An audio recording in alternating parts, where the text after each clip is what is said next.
Hey there. Let's play the Countryle for January 7th. Yesterday's answer was Iran, and Iran has a very, very, very long history. So feel free to stay tuned. I think there's a lot of important stuff here. If you'd like to skip ahead, there should be a chapter marking in the description to jump straight to the solve of today's country. But here we go. The Islamic Republic of Iran, also called Persia, is a country located in Western Asia, bordered by Iraq, Turkey, Azerbaijan, Armenia, Turkmenistan, Afghanistan, and Pakistan. It has coastline on the Caspian Sea, the Gulf of Oman, and the Persian Gulf. Its population is 86 million, and its capital is Tehran. Iran has a rich and ancient history dating back at least 6,000 years. Evidence of prehistoric human inhabitation dates back even farther to the lower Paleolithic, hundreds of thousands of years ago. The Persian Empire was founded in the 6th century BCE when Cyrus the Great founded the Achaemenid Persian Empire, which became one of the largest empires in history. The empire fell to Alexander the Great in the 4th century BCE and was divided into several Hellenistic states. This was followed by the Parthian Empire in the 3rd century BCE, then the Sassanid Empire in the 3rd century CE, which was a major power for 400 years. Muslims conquered the empire in the 7th century, and Iran became a major center of Islamic culture and learning. The Seljuk Turks and the Mongols subsequently conquered the region. In the 15th century, the native Safavids re-established a unified Iranian state and national identity and converted the country to Shia Islam. That is a very, very brief summary of the history of the region and its influence on the development of the modern world, both Middle Eastern and Western. As one of the centers of the Islamic Golden Age in the 10th and 11th centuries, many Persian scholars remain known and admired centuries later. Iran has 26 UNESCO World Heritage Sites. So we're going to race forward to the modern period to understand how Iran became what it is today. In the late Middle Ages and the early modern period, Iran fought with Russia and the Ottomans and was ruled by a series of dynasties, including the Safavids, the Afsharids, the Zands, and the Qajars. In the 19th century, the Russo-Iranian Wars resulted in the Russians taking over the Caucasus. A great famine from 1870 to 1872 resulted in the deaths of 1.5 million people, which was about 20 to 25% of the population. A series of protests against the ruling Qajars led to a constitutional revolution in 1905 and the establishment of the first Iranian constitution. Iran remained neutral during World War I, but the Ottomans, Russians, and British occupied the territory of western Iran and didn't fully withdraw until 1921. The invading Ottomans perpetrated anti-Christian genocides. The British supported a coup d'etat in 1921, appointing Reza Shah prime minister, and then he became the new monarch and established the Pahlavi dynasty. In World War II, when Germany invaded the Soviet Union, the British demanded that Iran expel all of the Germans living in the country. Reza Shah refused, and the British and Soviets invaded. Reza Shah abdicated on September 16, 1941, and was replaced by his 21-year-old son, Mohammad Reza Pahlavi. In 1943, Iran's borders were established by the Tehran Declaration, but at the end of the war, Soviet troops remained in the country and established two puppet states, the People's Republic of Azerbaijan and the Republic of Mahabad. This led to the Iran Crisis of 1946, which ended when oil concessions were promised to the USSR. In 1951, Mohammad Mossadegh was appointed prime minister. He nationalized Iran's oil industry and became enormously popular. The United States and the United Kingdom participated in the 1953 Iranian coup d'etat that overthrew the government. The Shah became increasingly autocratic and sultanistic.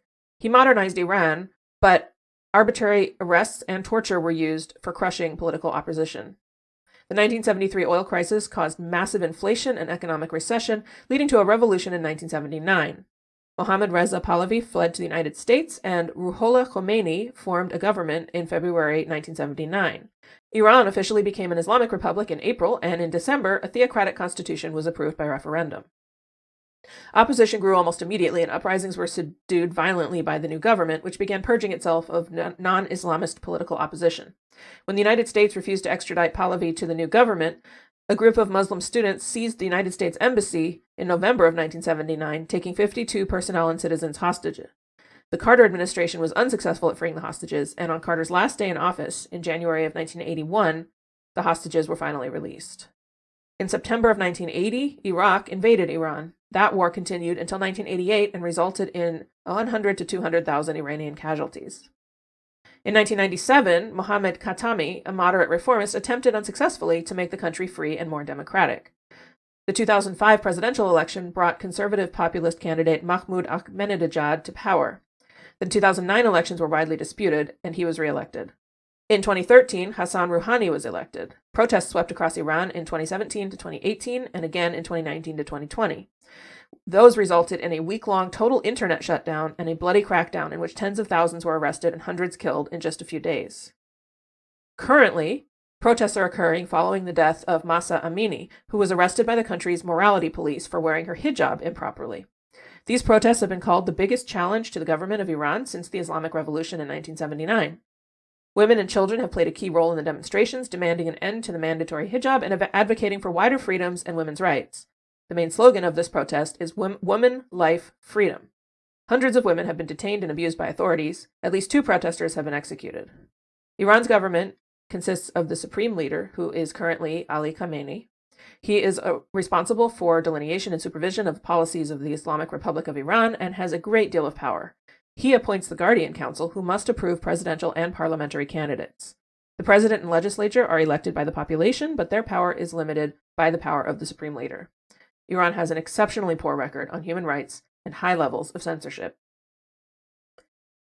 Iran is a large country with a diverse climate ranging from arid and semi-arid to subtropical. Its people as well are diverse. Persians and Azerbaijanis make up the largest 2 ethnic groups.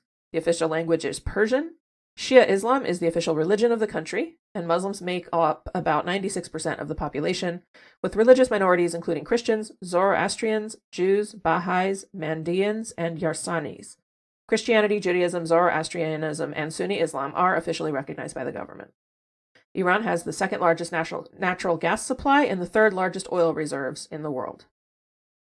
Iran ranks 76th on the Human Development Index and 43rd in nominal GDP per capita. Life expectancy is 74.8 years. The infant mortality rate is 11.4 deaths per 1,000 live births. The literacy rate is 88%. Iran is ranked 173rd out of 180 on the Press Freedom Index and is rated not free by Freedom House. And believe it or not, that was a brief summary.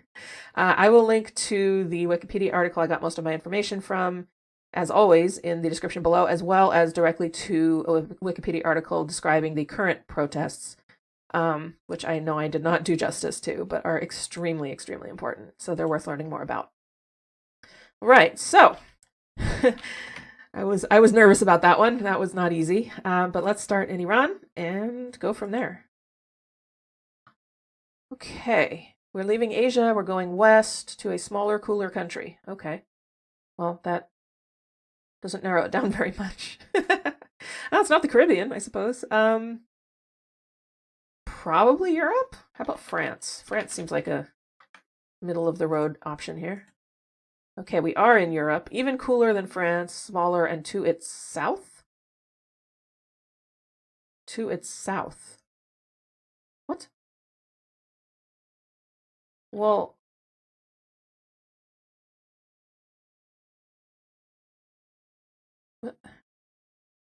okay, I'm going to try Andorra because it's the only one that makes sense here. Yes, okay, it is Andorra. I was like, wait a minute, what could it possibly be? Andorra is a very small country. Okay, well, that should be interesting for tomorrow. I don't know very much about Andorra.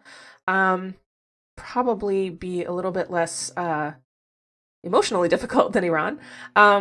Yeah, so stay tuned for that tomorrow. Please feel free to leave a comment here or on today's Wordle video, which is linked in the description below, with a suggestion for a starting word for tomorrow's Wordle related to Andorra.